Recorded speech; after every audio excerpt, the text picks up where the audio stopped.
നമ്മൾ കഴിഞ്ഞ വീഡിയോയിൽ നമ്മൾ പറഞ്ഞതാണ് വാരിക്കോസ് വെയിൻ്റെ പല ലക്ഷണങ്ങൾ, അതിൻ്റെ സ്റ്റേജസ് എല്ലാം നമുക്ക് എങ്ങനെ അത് മാനേജ് ചെയ്യാന്നുള്ളതിൽ പ്രധാനപ്പെട്ടതൊന്നാണ് ഈ വാരിക്കോസ് വെയിൻ എത്രത്തോളം ഗാഢതയിലുണ്ട് എന്നുള്ളത് നമുക്ക് അറിയണം. അത് അറിയാൻ വേണ്ടിയിട്ടുള്ള പ്രധാനപ്പെട്ട ഒരു ടെസ്റ്റാണ് വീനസ് ഡോപ്ലർ സ്കാൻ. ചില രോഗികളിൽ കാലിൽ മാത്രമുള്ള റീസൺ ആയിരിക്കാം വെരിക്കോസ് വെയിന് കാരണമായിട്ടുള്ളത്. ചില ആളുകളിൽ വയറിലുള്ള കാരണങ്ങൾ കൊണ്ടും വെരിക്കോസ് വെയിൻ ഉണ്ടാവാറുണ്ട്. അപ്പോൾ ഈ രണ്ട് തരത്തിലും വയറും അതുപോലെ തന്നെ കാലും സ്കാൻ ചെയ്ത് നോക്കേണ്ട അവസ്ഥകൾ ഉണ്ടാവാറുണ്ട്. മൈൽഡ് ആയിട്ടുള്ള ലക്ഷണങ്ങളുള്ള പേഷ്യൻസിൽ നമ്മൾ പ്രധാനമായിട്ടും ചെയ്യുന്നത് അവരെ എഡ്യൂക്കേറ്റ് ചെയ്യുക, അവരെ അവെയർ ആക്കുക ഇതിൻ്റെ കാരണങ്ങൾ എന്തൊക്കെയാണ് എന്നുള്ളത്. പിന്നെ രണ്ടാമത്തേതാണ് അവരിയ്ക്കുന്ന സമയങ്ങളിൽ കാല് നീട്ടിട്ടിട്ട് ഇരിക്കാൻ ശ്രമിക്കാൻ പറയാം. കാല് കിടക്കുന്ന സമയത്ത് എലിവേഷൻ, ഫുട്ടിൻ്റെ എലിവേഷൻ കുറച്ച് കാല് പൊക്കി വെച്ചിട്ട് കിടക്കാനുള്ള അവസ്ഥകൾ പറഞ്ഞു കൊടുക്കുക. ഇലാസ്റ്റിക് കംപ്രഷൻ, നമ്മൾ സോക്സ് അതുപോലെ കംപ്രഷൻ സ്റ്റോക്കിൻസ് എല്ലാം അവൈലബിൾ ആണ്. ക്ലാസ് 1, ക്ലാസ് 2, ക്ലാസ് 3 അതിൻ്റെ പ്രഷർ മെയിൻറ്റെയിൻ ചെയ്തുകൊണ്ടുള്ള ബാൻഡേജുകൾ, കംപ്രഷൻ സ്റ്റോക്കിൻസുകൾ അവൈലബിൾ ആണ്.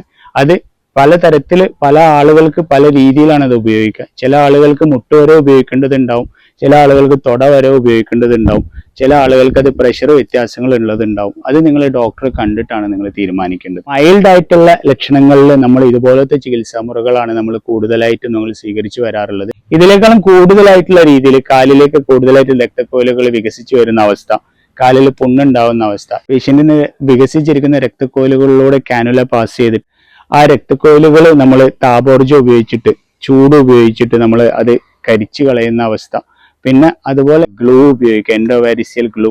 ഇനീഷ്യൽ സ്റ്റേജസിൽ റെറ്റിക്കുലാർ വെയിൻസ്, പിന്നെ അതുപോലെ തന്നെ നമ്മൾ ആ വാൽവുകളെല്ലാം ഇൻടാക്റ്റ് ആയിരിക്കുന്ന അവസ്ഥകളിൽ ചെയ്യുന്ന ഒരു ചികിത്സയാണ് സ്ക്ലെറോതെറാപ്പി.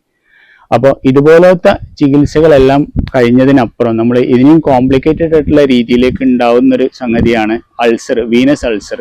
ഈ വാരിക്കോസ് വെയിൻ്റെ ഭാഗമായിട്ട് നമ്മളുടെ കാലിൻ്റെ നെരിയാണി ഭാഗങ്ങളിൽ പുണ്ണ് അനുഭവപ്പെടുക. അപ്പോൾ അൾസർ മാത്രം ചികിത്സിച്ചിട്ട് അതിന് പ്രധാനപ്പെട്ട ഗുണങ്ങൾ കിട്ടാനില്ല. നമ്മൾ അൾസർ ചികിത്സിക്കുന്നത് കൂടെ തന്നെ ആ വെരിക്കോസ് വെയിൻ നമ്മൾ ചികിത്സിച്ച് ട്രീറ്റ് ചെയ്യുക, അതിൻ്റെ പ്രൈമറി കോസ് ട്രീറ്റ് ചെയ്തെങ്കിൽ മാത്രമേ നമുക്ക് ആ കാലിൻ്റെ നെരിയാണികളിൽ വരുന്ന അൾസർ, ഈ വെരിക്കോസ് വെയിൻ്റെ ഭാഗമായിട്ട് വരുന്ന പുണ്ണ് നമ്മൾക്ക് ഭേദമാക്കാൻ പറ്റുകയുള്ളൂ. പ്രഗ്നൻസിൻ്റെ ടൈമിൽ നമുക്ക് മിക്ക സ്ത്രീകളിലും നമുക്ക് കാണാൻ പറ്റുന്നതാണ് ഈ വാരിക്കോസ് വെയിൻ. പ്രധാനമായിട്ടും നിങ്ങൾ കംപ്രഷൻ സ്റ്റോക്കിൻസ് ഉപയോഗിക്കണം. പല പേഷ്യൻസിനും ഈ കംപ്രഷൻ സ്റ്റോക്കിൻസ് എപ്പോൾ യൂസ് ചെയ്യണം എന്നുള്ളത് അറിയില്ല. അത് നിങ്ങൾക്ക് വാരിക്കോസ് വെയിൻ കൂടുതൽ പ്രോഗ്രസ് ചെയ്യാതിരിക്കാനുള്ള എല്ലാ സമയങ്ങളിലും നിങ്ങൾ ഉപയോഗിക്കേണ്ട ഒരു ചികിത്സാ മുറയാണ്. അപ്പോൾ stay healthy and stay fit. Thank you.